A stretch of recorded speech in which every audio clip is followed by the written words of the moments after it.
Transformers 1 is in theaters this weekend, but can they roll out this franchise to a new generation? I'll let you know right now.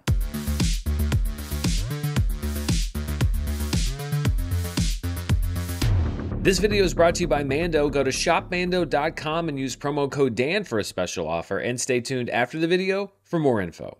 Hello everybody, I'm Dan Murrell here with my review of Transformers 1, which is the first animated film that the Transformers have done since 1986, the very first Transformers film called The Transformers the Movie, very creative title there. And this movie comes at a time when it seems pretty obvious that the studio and the people behind Transformers aren't really sure what to do with this franchise because they've already gone the prequel slash spin-off route with Bumblebee and Transformers Rise of the Beasts. The next movie that they've announced is going to be a crossover with G.I. Joe. Now we have this animated prequel. When the Transformers movie started back in 2007, it was pretty obvious that they were trying to repackage Transformers and sell it back to the adults who watched the show back when they were kids in the 80s. But now it seems obvious that they're repackaging the series to the kids of those same adults and probably even the kids of some of the people who watched the Transformers movies when they were teenagers. Transformers 1 is directed by Josh Cooley, who won an Academy Award for his first film, Toy Story 4.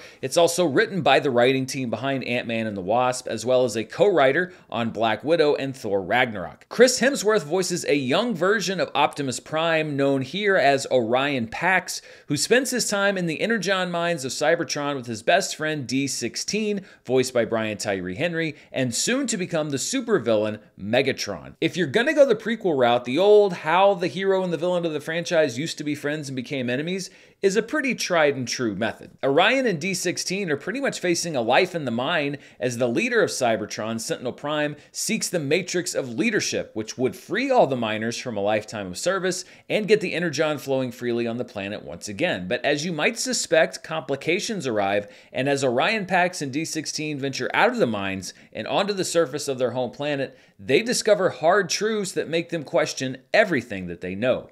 Scarlett Johansson voices Alita 1, a former mining supervisor who's unwittingly roped into the action, with Keegan-Michael Key voicing B-127, the bot who will be Bumblebee, Lawrence Fishburne voicing original Prime Transformer Alpha Trion, and John Hamm voicing Sentinel Prime. I should also give a shout out to my old Honest Trailers co-worker John Bailey, the epic voice guy, who voices Soundwave as he has done in other Transformers projects in the past. Prequels and reboots are often an avenue of last resort, and that's pretty much where we are with the Transformers movies. In a cruel, cruel twist of fate, there were so many bad Transformers movies that were really successful that by the time the franchise started making good movies like Bumblebee and even halfway decent ones like Transformers Rise of the Beasts, the audience was tired of the franchise, and so now they have to go back and figure out something new. Diminishing returns is what brought us to this point, to the animation route and to marketing to an entirely different audience, but it is somewhat encouraging that at least Transformers 1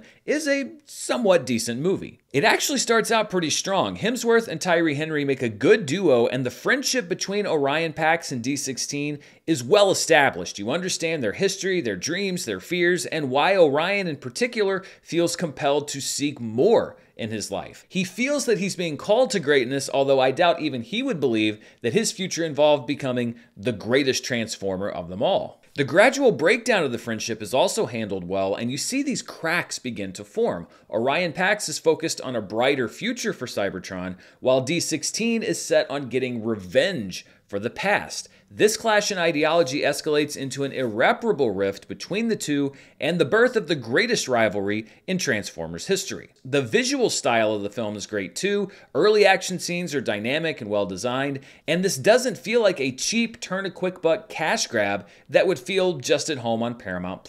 There's ambition and effort put into this movie, and it really did keep me engaged, at least for the first 2 acts. Transformers 1 only starts feeling dull and familiar when it starts to become, well, a Transformers movie, because we've seen Optimus Prime and Megatron tussle and fight and battle each other so many times before, and this movie doesn't really have a whole lot new to offer on that front. However, this is also being marketed to a younger audience who probably hasn't seen this over and over again. So I think a lot of kids will probably be really engaged with this movie, but their parents might be stifling a yawn. It's the eternal challenge of reviewing a kid's film like this because these eyes, my eyes, are not the ones necessarily that the film is intended for, but I can't see this movie through anyone else's eyes but my own. I will say, though, that there are plenty of movies that are intended for kids or marketed or aimed directly at kids that do keep me engaged and don't have me checking my watch for the last 45 minutes.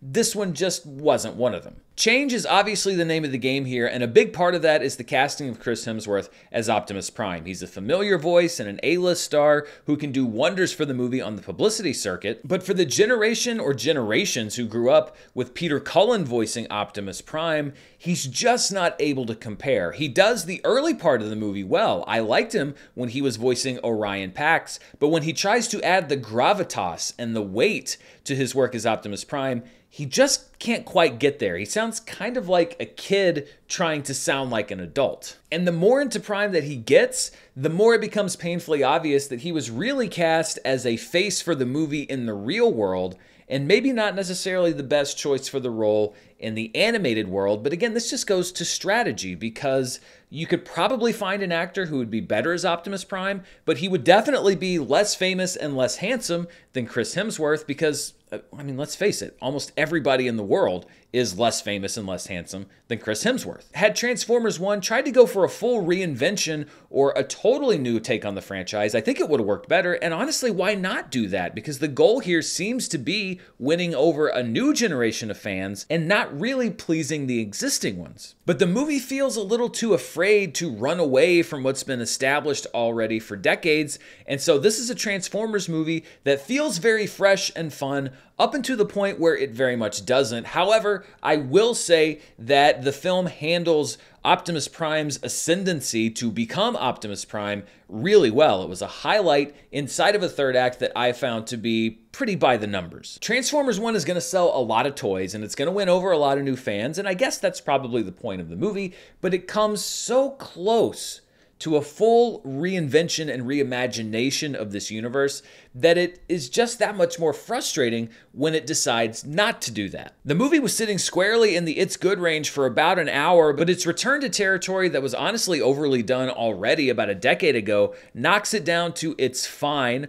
on my personal scale. The only upside is that we all know from experience, or at least the ones that have watched all these Transformers films, that when it comes to this franchise, they can and have done much worse. So those are my thoughts on Transformers 1. What do you think? Are you going to be heading out to the theater to see it? Let me know down in the comments below. And before we go, I want to thank the sponsor for this video, Mando. If you watch the channel, you've heard me talk about Mando, and I'll bet you've also seen the commercials on TV. So you may be asking yourself, what's all the hype? And is Mando really worth trying? And the answer is yes. Mando is a whole body deodorant, yes, your whole body, that's clinically proven to control odor for 72 hours. And it comes in 4 cologne quality scents, or unscented if you like to, walk around scentless. This time of year, it's sometimes tough to anticipate whether you're walking out the door into early fall or if there's a touch of late summer heat still hanging around. But with Mando, you don't have to worry about that because no matter how much you sweat, you won't smell. I like to do a little Mando 1-2 punch with the bourbon leather body wash mixed with a Mount Fuji stick deodorant. It gives me that perfect blend of aged cowhide and Japanese mountain. But no matter how you like to mix and match, you can do it all with the Mando Starter Pack. Mando Starter Pack is perfect for new customers. It comes with a solid stick deodorant, cream tube deodorant, 2 free products of your choice like a mini body wash and deodorant wipes, and free shipping. And I do have that discount code to help you get hooked on my favorite smelling whole body deodorant on the market.